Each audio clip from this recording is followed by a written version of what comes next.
وموضوع لقائنا الآن عن اليوم العالمي لمناهضة العنف ضد المرأة. اسمحوا لي أن أنا أبدأ المقدمة بتغريدة فضيلة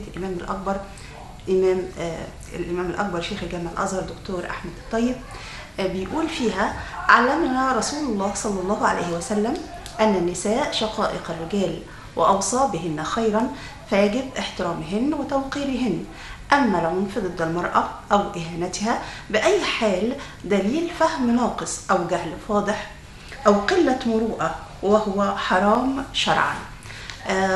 هنتكلم تاني عن اليوم العالمي لمناهضة العنف ضد المرأة، واللي بتبدأ فعالياته من 25 نوفمبر يعني من الأمس، وبتنتهي في 10 ديسمبر. موضوع مهم إننا نطرحه بشكل مفصل علشان نعرف أبعاده، أملا في وجود العدل بين الرجال والنساء. معنا في استوديو الهواء الدكتورة رقية محمود عامر، أخصائية صحة نفسية وتربية إيجابية. أهلا وسهلا أستاذة رقية. أهلا بك أستاذة عبير، وأهلا بكل المشاهدين. طبعا يمكن البعض يقول لك يعني إيه العنف ضد المرأة؟ المرأة واخدة حقوقها، لكن في الحقيقة إنه في عنف بيمارس ضد المرأة لكن غير معلن في أحيان كثيرة. فعايزين نبين يعني إيه عنف. ده حقيقي فعلا، وانا بحييك على انك اخترتي الموضوع الجميل ده فعلا، لان احنا بحاجه ان احنا فعلا ان احنا نحط ايدينا على موضوع زي ده ونتكلم فيه كتير جدا، لانه منتشر بشكل كبير. بشكل عام ومبسط، العنف هو اي فعل عنيف بيكون نتيجته معاناه للمراه، سواء المعاناه دي جسديه او نفسيه او جنسيه.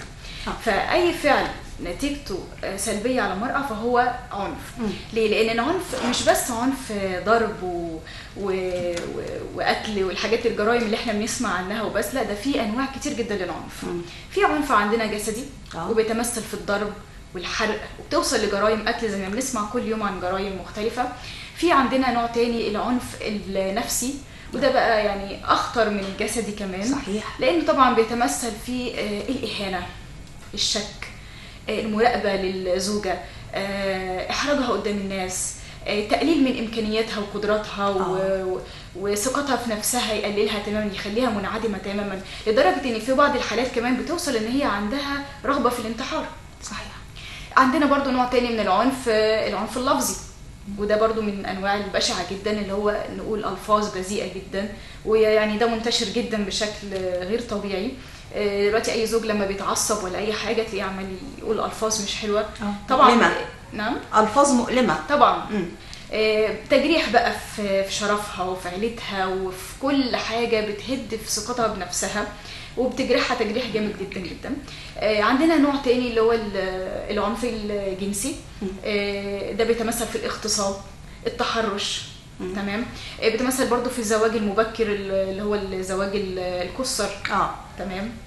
عندنا نوع تاني بقى، ويمكن ناس كتير مش عارفه اسمه، العنف المالي الاقتصادي. ايوه كنت انا هقوله لحضرتك. الزوج بيتحكم في الماليات كلها، والزوجه تقول انا ما اعرفش جوزي معاه كام. احيانا الاب على فكره كمان. والاب طبعا. ما احنا هنتكلم بقى على الجذور اللي بتؤدي لتربيه زي دي فعلا، وبتخلي زوج زي ده زي يعني يحصل زي ده مع مراته. فما يعرفش، الزوجه ما تعرفش هو معاه كام، ما يشاركهاش خالص في اي حاجه تخص الماليات. يعني مثلا هنشتري كذا، هنعمل كذا، ما تعرفش خالص، ما يتخذش قرار خالص معاها، هو دماغه كده لوحده.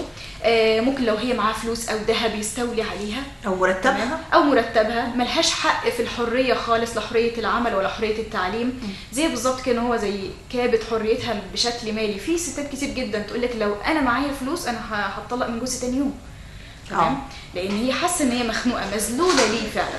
تمام. فدي من ضمن انواع العنف البشع برضو، العنف المالي، لان هي بتحس بالذل، وطبعا بيكون ليه اثار نفسيه كبيره جدا. طب نتكلم عن اسباب. طبعا احنا هنقول عن الاسباب الخاصه بمصر، لكن احنا عارفين ان العنف ضد المراه ظاهره عالميه. تمام. مش كده؟ بس كلمينا عن مصر، عن واقعنا. طيب. والله هي يعني يعتبر الاسباب كلها قريبه من بعضها، سواء جوه مصر او بره مصر. لان اول سبب عندنا هي سبب اسمه الدوافع الاجتماعيه. ايه الدوافع الاجتماعيه دي؟ هي العادات والتقاليد والمفاهيم والمعتقدات اللي احنا متربيين عليها. لو مثلا شخص متربي في بيئه كل المفاهيم اللي عندهم يقول لك ان الحق بيتاخد بالدراع، فتلاقيه يحصل له مشكله اول حاجه يعملها ايه؟ يضرب اللي قدامه عشان يجيب حقه بسرعه. تمام. لو مثلا عنده مفهوم ان احنا حل المشكلات ما بتتحلش غير بالعنف، فبالتالي لما بتحصل له اي مشكله يتعصب ويتضايق ويستخدم العنف. ما عندوش اي وسيله تانية ان هو يستخدم فكره بان هو يحل مشكلته. فاول حاجه عندنا هي العادات والتقاليد والمعتقدات. اي معتقد، موروثات بالظبط. انا مثلا لو كبرت في بيئه شايفه والدي ووالدتي بيضربوا بعض وعندهم مشاكل اسريه، طبيعي جدا ان انا هتعادي في الموضوع ده وهشوف الموضوع ده وهطبقه على بيتي. تمام. لو الاب صادق هيربي اولاد صادقين. لو الام امينه ومخلصه هتولد برضو بنات مخلصين. لو الاب عنيف وعصبي بطبيعي ان الاطفال هيكونوا عصبيين زيه. تمام. فاحنا قدوه لاولادنا اول حاجه. فاذا اول حاجه عندنا هي معتقداتنا، لازم نغيرها. تاني حاجه عندنا الظروف الماديه. الظروف الماديه بتعمل ضغط كبير جدا جدا على الاسره، بتعمل حاله من الكآبه وحاله من الضغوط وحاله من الظروف تحس ان كده الدنيا كلها كربست كده فوق دماغ الواحد بسبب الماديات. صحيح. مش بس كده بقى، تيجي الزوجه او الزوج تصرف فلوس براحتها، تصرف مصروف البيت، ما يبقاش فيه فلوس زياده ان هي تصرف على حاجات مهمه، ما عندهمش ترتيب اولويات لحاجتهم. فطبعا الزوج يجي انت وديتي الفلوس فين؟ صرفتي فلوس فين؟ فتحصل مشكله كبيره ويحصل عنف في الاسره. انا عايزه اقف عند الجزئيه دي لان احنا كنا قبل الهوا طبعا رجال وسيدات احنا عمالين نناقش مساله العنف ضد المراه، فاحنا بنقول احنا بنبتغي العدل. فخدت من كلام حضرتك ان احيانا سوء تصرف المراه سواء كانت زوجه او ابنه ده بيعرضها احيانا دون ان تشعر للعنف. تمام. مش كده؟ سوء التصرف نفسه. طبعا. من ضمن الاسباب برضو امور راجعه لشخصيه المراه. وعايزين نسال يعني اول حاجه تلاقيها مستفزه شويه. ما بتعرفش تختار الوقت المناسب اللي تتكلم فيه مع زوجها في مشكله خاصه في البيت. دي حاجه فبتستفزه. تلاقيه مثلا لسه راجع من الشغل ولا حاجه وتقوم مقابلاه بكميه مشاكل، فطبيعي جدا ان هو هيطلع غضبه عليها. تمام. وده بيسميه في علم النفس الازاحه. حيله من الحيل النفسيه اسمها الازاحه. يبقى الزوج جاي من شغله عنده مشاكل في الشغل، عنده ضغوط، او جاي مرهق تعبان فعايز يخش بيته يرتاح. فمجرد انه يدخل يلاقي اي حاجه كده يعني تنكشه زي ما بيقولوا، يقوم مطلع كل همه على ايه؟ زوجته واولاده. بيزيح الهم ده عليهم وبيطلعه في شكل عنيف. لازم المراه تكون حكيمه. طبعا لازم تكون حكيمه في الموضوع دوت. في زوجات كتير جدا بتبقى يعني مش عارفه ازاي تتواصل مع زوجها، مش عارفه ازاي هو بيفكر، بتتعامل معاه كانها بتتعامل مع انثى زيها بنفس تفكيرها. صحيح. ودي مشكله. ولكن طبعا هو تفكير الرجل ده في حته والسيده في حته ثانيه خالص. فاحنا حتى في الدورات التدريبيه بنعلم البنات اللي لسه مقبلين على الزواج ازاي ان احنا نتعامل مع الرجل اللي بيفكر طريقه تفكير الرجل مختلفة ازاي وطريقه المراه بتتفكر ازاي وازاي نتواصل مع بعض، لان ده مهم جدا. تمام. طب عايزه اسال على حاجه تانية، بما انك ذكرتي اسباب خاصه بالمراه، احيانا المراه بيكون خضوعها وتقبلها وصمتها عن الاهانه بيكون يعني بيستفز الرجل ايا كان مكانته منها للمزيد من الاهانه والعنف. فعلا عندك حق. يعني هي ده برضو من ضمن الصفات الشخصيه اللي موجوده في المراه، الخوف. كل ما كانت بتخاف اكتر من زوجها كل ما هتلاقيها ساكته. مش قادره تتكلم، مش قادره تصده، مش قادره تدافع عن نفسها. مش بس كده، كمان المشكله في حاجه كمان، لما تلجأ لاهلها يعني هي بدات اهي تروح تتكلم وتخرج من الصمت وتخرج من الاستسلام اللي هي فيه، تبتدي تروح لاهلها وتشكي لهم حصل كذا كذا كذا، تلاقي الاهل هم كمان عندهم صد ليها، مش واقفين معاها. وده دعوه لكل الاباء والامهات يسمعوا لبناتهم.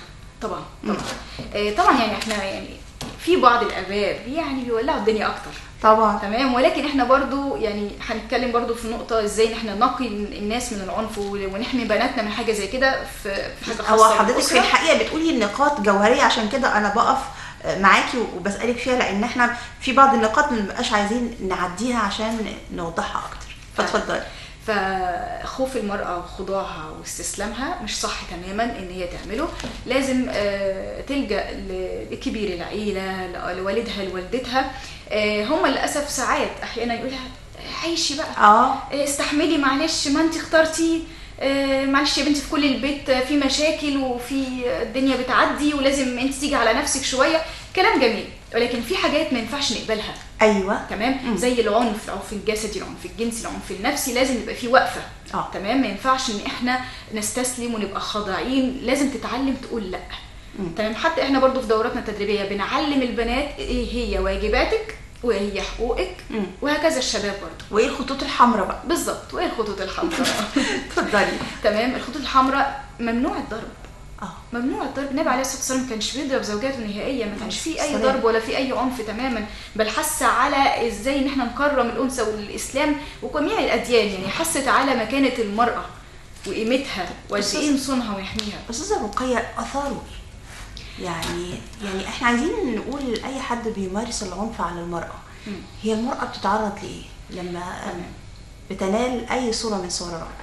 والله هي يعني الآثار للأسف سلبية جدا. بالنسبة للمرأة يعني لو هي بتمارس عليها هي فقط، فعندك آثار نفسية وآثار جسدية. تمام. الآثار الجسدية اللي بتظهر أول حاجة، لأن المرأة يعني بطبيعتها بتستحمل وتشيل جواها، فالحالة النفسية دي مش بتظهر على طول في حالة نفسية، بتظهر في أعراض اسمها نفس جسمية، اللي هي بتظهر على هيئة إيه؟ أعراض جسدية. أمراض ممكن ضغط، ممكن سكر، ممكن بتوصل لحالات أكتر من كده، ممكن توصل لجلطة. تمام. طيب لو ما وصلناش للمرحلة دي ولسه هي سنها صغير، هتلاقي عندها خلل في الجهاز العصبي، خلل في الجهاز العضلي، تقول لك على طول جسمي وجعني، صحيح، مش عارفه مالي. تمام. خلل في الجهاز الهضمي، تقول لك معدتي على طول وجعاني، مش قادره اكل، مش قادره اشرب. تمام. ارق، ما بتنامش كويس، ما بتاكلش كويس، خلل عام في الصحه. هذه المراه اللي هتكون ام والمفروض هتربي اجيال، مش كده؟ بالنسبه بقى للحاله النفسيه، بتوصلها لقلق واكتئاب، بتوصلها طبعا للخوف، بتوصله بتجيلها فوبيات، بيحصل لها حاله من الاكتئاب الشديد جدا اللي ممكن يوصلها فعلا للانتحار. تمام. طيب دي ام واكيد عندها اطفال، فتخيلي ان الكيان الجميل، الورده الحلوه ديت لما تدبل كده، الاطفال اللي لسه صغيرين اللي لسه بيشوفوا الدنيا وما يعرفوش حاجه عنها ومفروض يشوفوا الدنيا جميله، هيتاثروا ازاي؟ عشان كده احنا بننصح دايما الاباء ان احنا نكون قدوه لاولادنا. تمام. فاولادنا لما يشوفوا حاجه زي كده، اول حاجه ياخدوها فكره ان الزواج وحش، الجواز ده وحش. صحيح. تلاقي البنت في سن صغير مثلا لو جاي لها عريس ولا حاجه، تقول لك لا لا لا انا مش عايزه اتجوز. طب ليه يا بنتي مش عايزه تتجوزي؟ مش عارفه، هو كده. في بنات كتير بيقولوا الكلام ده فعلا، يقول لك لا انا مش عايزه اتجوز، انا لسه صغيره. تلاقي اي حجه تانية. بس لو رجعنا لاعماق فكرها ومعتقداتها، هنلاقي ان هي فعلا شافت عنف اسري بناء عليه كونت معتقد ان هي مش عايزه تتجوز. دي حاجه.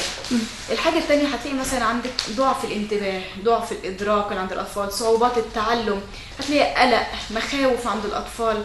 في اطفال بتصاب بالاكتئاب. تمام.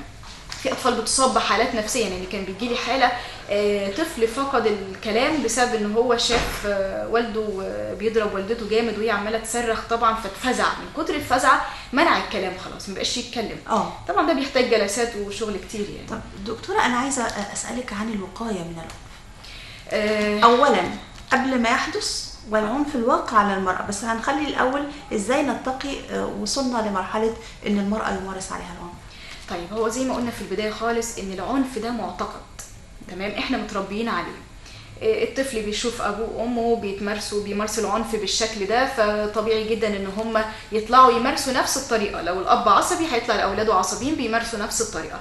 فاول حاجه لازم احنا نكون قدوه لاولادنا، قدوه ايجابيه. احنا نكون عندنا سلام نفسي، نعالج مشاكلنا مع بعضنا كزوج وزوجه. ما ينفعش اولادنا يشوفوا حاجه زي كده، لان دي اول حاجه، هو ده النشء. تمام. فاذا القدوه اهم حاجه في الموضوع ده. تاني حاجه يجب تعزيز المناهج الدراسيه بمواد الارشاد الاسري.